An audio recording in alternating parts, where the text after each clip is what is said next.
Buenas noches, queridos estudiantes. En el encuentro sincrónico de hoy, debido a la pandemia, voy a explicarles un poco sobre el tema de federaciones. En primer lugar, ¿qué son las federaciones? De acuerdo a la sentencia C-797 del año 2000, la Corte Constitucional definió las federaciones y confederaciones como uniones sindicales de segundo y tercer grado que desarrollan funciones de asesoría de sus organizaciones afiliadas ante los respectivos empleadores en la tramitación de sus conflictos y frente a las autoridades o terceros de cualesquiera reclamaciones.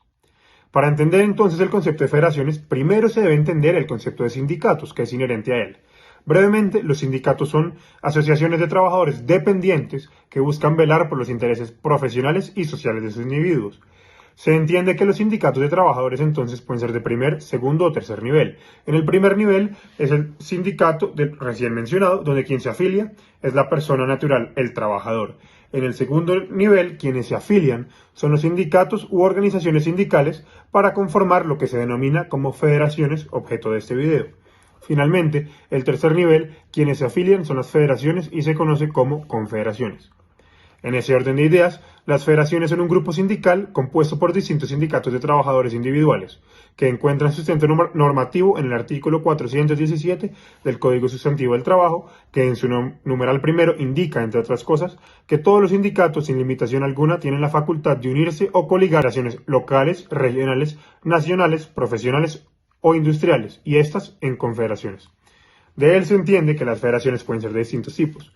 Pueden ser entonces regionales, en las que se agrupan sindicatos de una misma región o localidad y cuyo requisito principal es estar compuestas por al menos 10 sindicatos. Están las federaciones nacionales, que naturalmente agrupan sindicatos de todo el país y el mínimo exigido son 20 sindicatos. Los sindicatos profesionales y de industria también requieren de 20 sindicatos asociados. Los primeros afilian sindicatos de un determinado oficio, como por ejemplo la Federación Nacional de Educadores, FECODE, y los segundos de una determinada industria o rama económica, como la Federación de Trabajadores de la Salud, FETRASALUD. Los requisitos que estos tienen, independientemente del tipo, son, primero, reconocerse como federación en su conformación, y segundo, que los intereses de los diferentes sindicatos dentro de la federación sean los mismos.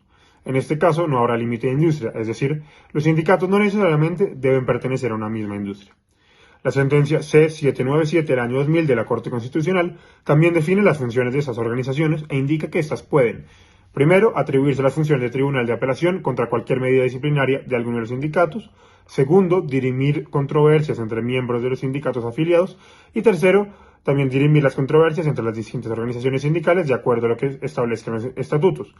Para concluir, los primeros afilian sindicatos de un determinado oficio, como por ejemplo la Federación Nacional de Educadores, FECODE, y los segundos de una determinada industria o rama económica, como la Federación de Trabajadores de la Salud, FETRASALUD. Los requisitos que estos tienen, independientemente del tipo, son, primero, reconocerse como federación en su conformación, y segundo, que los intereses de los diferentes sindicatos dentro de la federación sean los mismos. En este caso, no habrá límite de industria, es decir, los sindicatos no necesariamente deben pertenecer a una misma industria.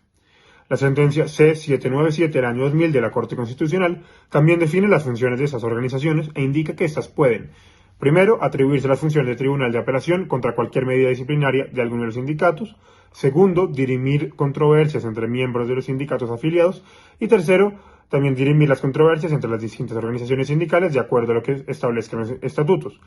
Para concluir, las federaciones encuentran su derecho a la huelga limitado.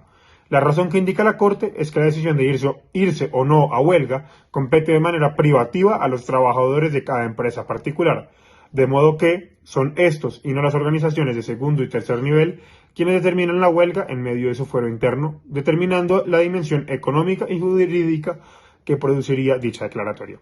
Eso es todo por hoy. Les estaré enviando más videos según desarrolle la pandemia, y recuerden que para el próximo miércoles tendremos un examen, así que estudien muy bien esta presentación. Muchas gracias.